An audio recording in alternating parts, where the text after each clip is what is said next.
The organizers of Eastern Got Talent Season 1 today said that the organization will be able to organize their pending show, which could be held last year due to COVID-19 pandemic. Speaking to the media, Mickey L. Maulong, the organizing secretary, said his team will be able to organize the program in the coming months because the district administration has allowed them to organize the show as life is back to normal.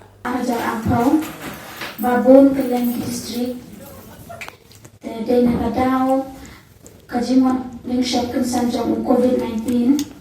kabahaban sange no hadu munta new benai munta pat kun ki organizer ipin shai shabaro ki bagadeb yaga offline audition jing shan ba jing wan munta pat ni la yo lat yaga permission munta snan February ajar ahuai ban penlong no yaga ni ka program Rengkat ka online na kalian ki organizer ni panmat na piki bala shimta lala bannya penlong yang kani program hakisnya balade tang na kabenta gajing jamu COVID-19 kaphang kabaan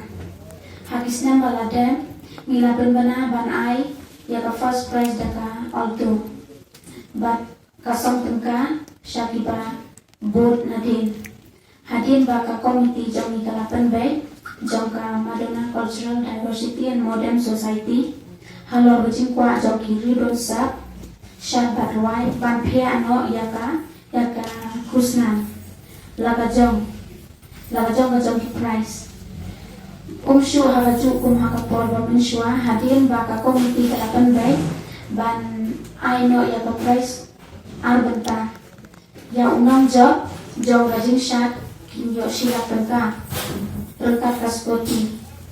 Babot pat dakisong tengka Baar balai kunju Daftar ruki Yakinang ruai unai kunju Sila tengka first prize rengkat kaskoti Skoti bat dakisong tengka Baar balai